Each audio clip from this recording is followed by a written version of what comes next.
player from the Yardbirds, and we're here today talking about Audiofly In Ear Monitors.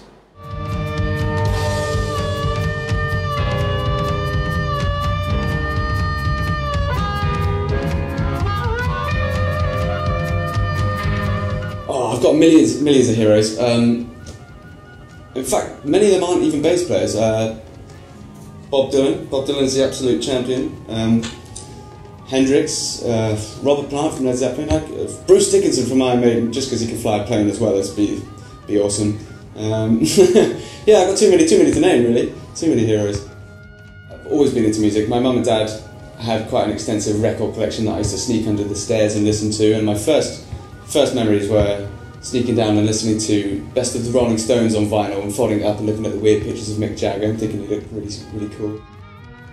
I was actually the lead singer in a rock and roll band when I was younger, when I was a teenager, and we kind of lost our bass player, and I played the bass a little bit before I knew I could kind of do it, so I decided it'd be easier if I did it than trying to find somebody else, and then eventually ended up falling in love with it, which is kind of what happens with a lot of bass players, I think. For my sins, I studied at the ACM in Guildford, the Academy of Contemporary Music. Went there in about 2007 and studied a higher diploma there, but I ended up leaving during my degree when I got the Yardbirds gig, actually.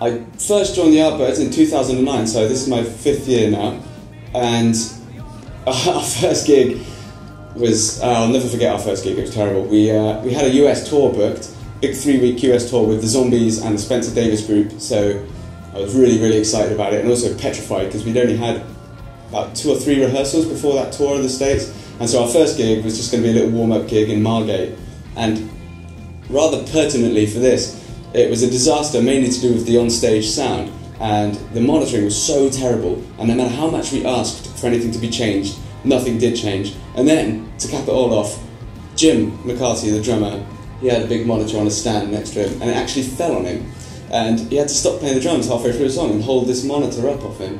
And the sound guy was just laughing, and he didn't come and do anything about it, and I had to lift the bloody monitor off him, and so that was terrible, but luckily we then went to the States and had an awesome tour. We all played really well and made us all feel a bit better.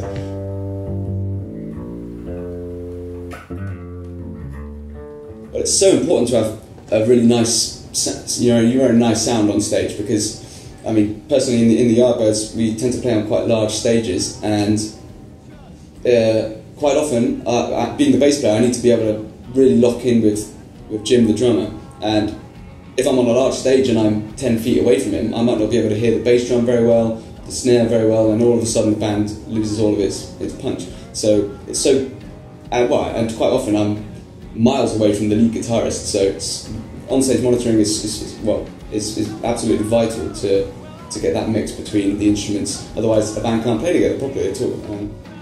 There's plenty of reasons why wedge monitors aren't actually ideal, because quite often. Well, first of all, they're on the stage, they're on the floor, they get damaged quite easily. Second, quite often you have to share monitor mixes with other musicians on the stage. So, personally, quite often with me in the Yardbirds, I'll be standing next to Top, our rhythm guitarist, and we both have our own mics for backing vocals, and we have to share mixes, and quite often he'll want his own guitar loud in the monitor, whereas I want lots of drums, so I can be tight with the drummer. And that's always an issue. That's always an issue because we are sharing the same mix, and he wants a completely different sound to what I want. Yeah, so in-ear monitors are so important because they're high-quality headphones, basically, that have a great deal of detail and clarity, and they also are really good at blocking out all other sounds from. So when you're on the stage, you won't hear any noise from the stage itself. All you will hear is the mix that you've asked for directly into your ears, and it's a great alternative to the old standard on-stage monitoring, which always have their problems with bleed from other sounds at the back of the stage, and sort of direction of sound and all that stuff. A lot of that stuff is a problem. Imagine being a singer on a big stage. You move away from the monitor and you can't hear anything. That's why in monitors are so great, because no matter where you go, you've got your own personal mix, beautiful sounding, nice and clear, and yeah, fantastic.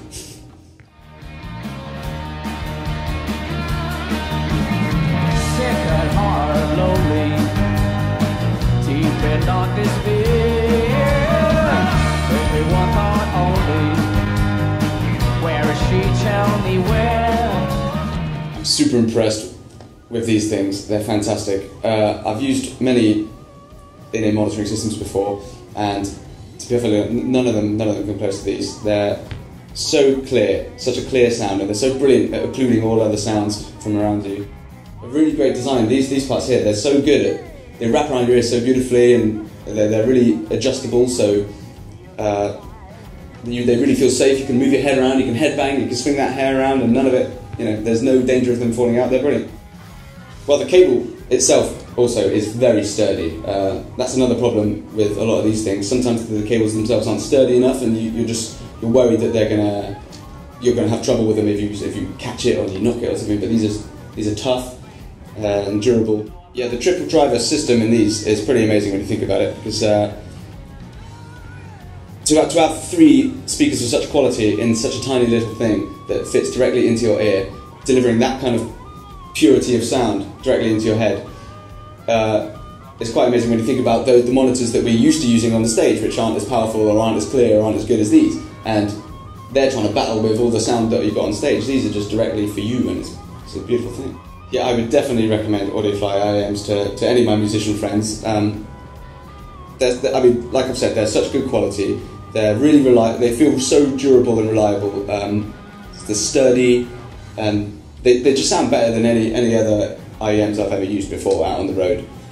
But the fact that the guys that design this at Audiofly are musicians is quite apparent, because there's so much care going into them, and you can tell that the guys at Audiofly probably use them themselves, because they probably trust their own product more than any others, because they've put so much love and attention into them. And yeah, you really get that feeling when you're using them, that it's product made for musicians by musicians, and that's really clear.